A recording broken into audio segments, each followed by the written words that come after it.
ওয়াকাদা রাব্বুকা আল্লা তা'বুদু ইল্লা ইয়্যাহ, আল্লাহর ইবাদত করো, অন্য কারো ইবাদত করো না। আমার রিজিকের মালিক কে? আল্লাহ। আমার যে জমিতে ধান চাষ করেছি এই ধানের মালিক কে? আল্লাহ। আমার চাকরি বাকরির মালিক কে? আল্লাহ। আমার স্ত্রীর মালিক কে? আল্লাহ। আমার মা বাবার মালিক কে? তামাম বাংলাদেশের মালিক কে? আল্লাহ। পৃথিবীর মালিক কে?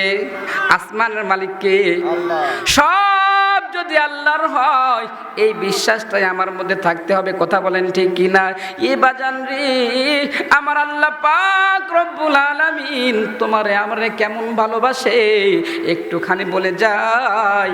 আমার আল্লাহ তাআলা যখন এই পৃথিবীকে সৃষ্টি করবেন, মানব জাতিকে সৃষ্টি করবেন, আমার আল্লাহ তাআলা শুধু একটা শব্দ বললেন, কোন, মানে হও, ফায়াকুন, সঙ্গে সঙ্গে সাত আসমান, সাত জমিন, গাছপালা, তরুলতা, পাহাড় পর্বত সব কিছু হয়ে গেল। আমার আল্লাহ শব্দ বলেছেন শুধু কোন, কাফ আর নুন। কয়টা? দুইটা অক্ষর। কয়টা? দুইটা অক্ষর, কাফ আর নুন। কোন মানে হও, আল্লাহ অর্ডার করলেন হও, ফায়াকুন, সঙ্গে সঙ্গে হয়ে গেল। আল্লাহর খুব কষ্ট হয়েছে বানাইতে? সাত আসমান, সাত জমিন, পাহাড় পর্বত সব কিছু বানাইতে আল্লাহ তাআলা শব্দ লাগছে কয়টা? দুইটা অক্ষর লাগছে, একটা শব্দ কোন, হও, হয়ে গেছে। আল্লাহ তাআলা যখন কোন বললেন, বলার সাথে সাথে ফায়াকুন হয়ে গেল। কিন্তু আমার আল্লাহ পাক রব্বুল আলামিন ফেরেশতাদেরকে ডাক দিয়ে বলে, রে ফেরেশতা, আমি আল্লাহ কোন দুইটা অক্ষর বললে আসমান জমিন সব কিছু হয়ে যায়, কিন্তু ছোট্ট একটা মানব, মাত্র 3.5 হাত বডি। আবার বলবেন যে হুজুর 3.5 হাত কেমনে হয়? আপনি না 3.5 হাত, আমরা ছোট মানুষ, আমরা কি 3.5 হাত নেই? 5-6 হাত আমরা। আসলে যার হাতে তাই কিন্তু 3.5 হাত, যার হাতে তাই 3.5 হাত। 3.5 হাত ছোট্ট একটা মানব। আমার আল্লাহ পাক রব্বুল আলামিন ডাক দিয়ে বলে, রে ফেরেশতা, আমি আল্লাহ কোন বলে সব কিছু বানাইতে পারি, কিন্তু আমার বান্দারে আমি কোন বইলা বানামু না।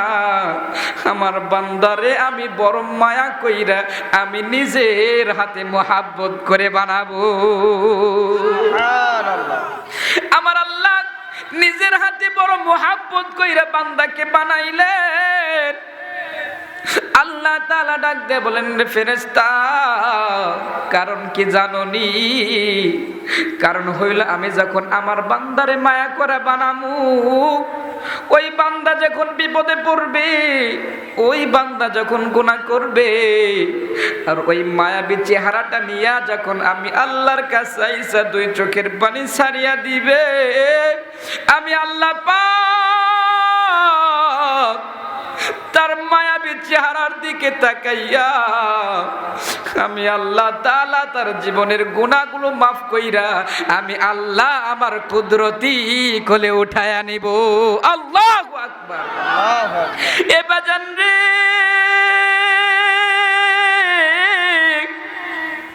আমার আল্লাহ পাক রব্বুল আলামিন বড় মায়া করে বানাইলেন।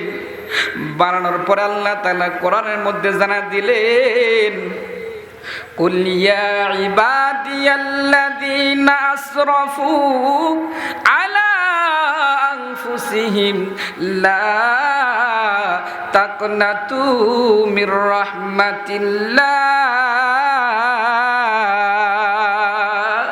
বান্দারে, আমি আল্লাহ বলে দিলাম, বান্দারে তোরে বড় মায়া করে বানাইছি, কোন বইলা বানাই নাই, আমি আল্লাহ নিজের হাতে তোদেরকে সুন্দর করে বানাইছি। বান্দারে, আমি আল্লাহ বললাম গুনাহ করছো, আমার দরবার থেকে নৈরাশ হইও না, আমি আল্লাহর কাছে মাপ চাও, আমি আল্লাহ তোদের জীবনের গুনাহ মাফ করে দেব। জোরে কোন সুবহানাল্লাহ।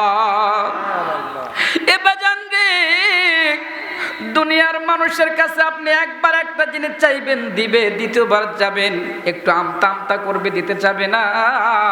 তৃতীয়বার যাবেন হয়তো বা কোনো তাল বাহানা করার পর আপনারা দিতে পারে। 4বার যদি একটা মানুষের কাছে কিছু চান, ওই মানুষ কিন্তু আপনার আর দিবে না। কথা বলেন ঠিক কিনা? কিন্তু আমার আল্লাহ বলেন, हर घड़ी देने के तू तैयार है, जो न मांगे उससे तू बेजार হায় জোরে কোন আল্লাহু আকবার। আমার আল্লাহ পাক রব্বুল আলামিন তিনি ডাক দিয়ে বলেন, রে বান্দা, আমি আল্লাহর কাছে একবার চাইছস, আমি আল্লাহ খুশি। দুইবার চাইছস, তাও আমি আল্লাহ খুশি। তিনবার চাইছস, আরো বেশি খুশি। চারবার চাইছস, আমি আল্লাহ তাআলা আরো খুশি। বরং আমি আল্লাহ হলাম, তুই যত আমার কাছে চাবি আমি আল্লাহ তত বেশি খুশি। জোরে কোন সুবহানাল্লাহ। তাহলে বলেন তো চাইতে হবে কার কাছে? এই আওয়াজ দিয়ে বলেন কার কাছে? সবাই একটা হাতটা জায়গায় বলেন আল্লাহ, আল্লাহু আকবার। এবার যান, তাহলে বলেন তো চাইতে হবে কার কাছে? আল্লাহর কাছে চাইতে হবে। কারণ হলো আল্লাহ আমাদের রব। কথা বলেন ঠিক কিনা? আল্লাহ তাআলা নিজেই কোরআনুল কারীমের প্রথম দিকে বলতেছেন, আলহামদুলিল্লাহি রাব্বিল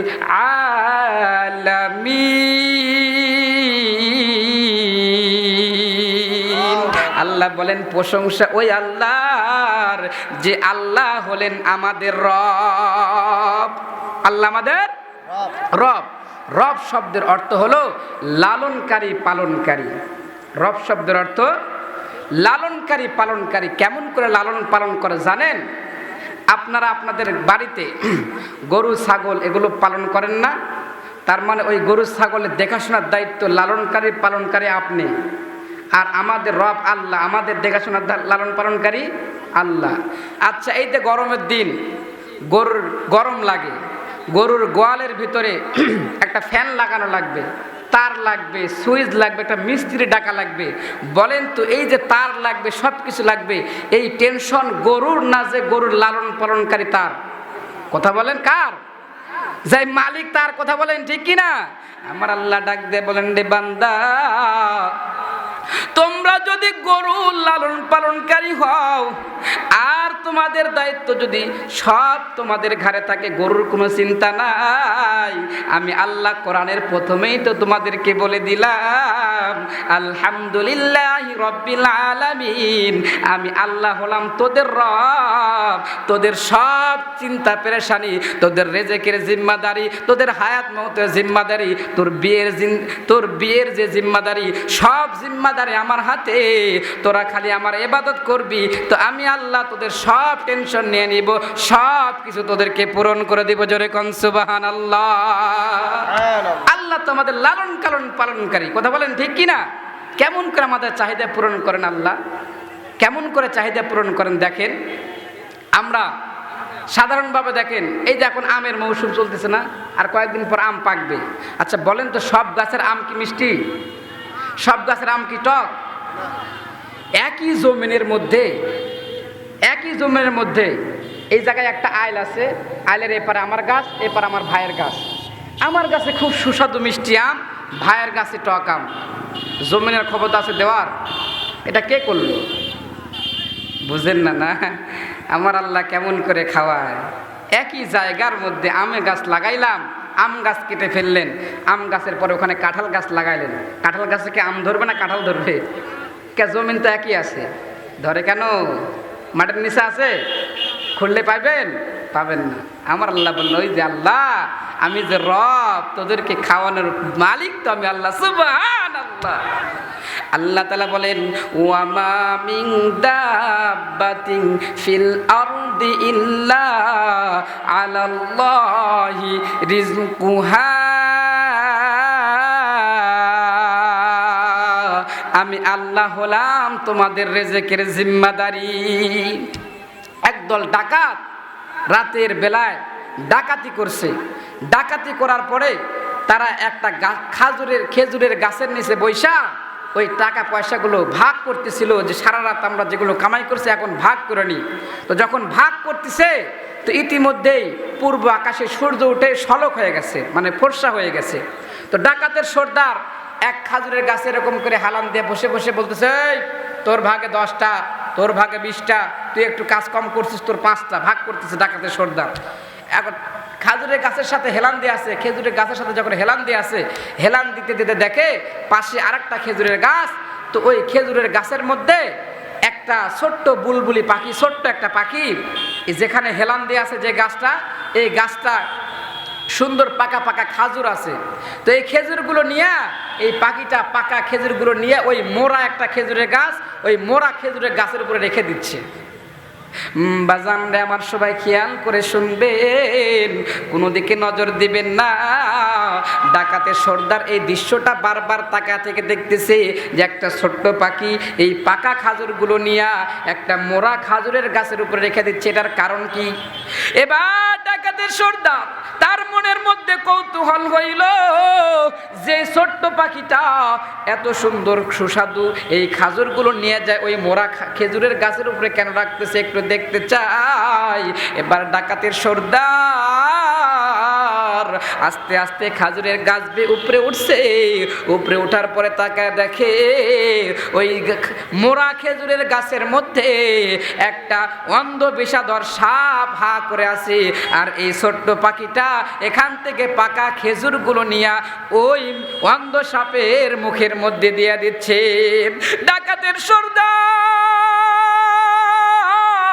চিন্তা করে, রে আমার আল্লাহ, একটা বিষধর অন্ধ সাপকে যদি একটা ছোট্ট পাখির মাধ্যমে যদি সুস্বাদু পাকা খেজুর খাওয়াইতে পারে, আমি মানুষ হয়ে কেন ডাকাতি করব?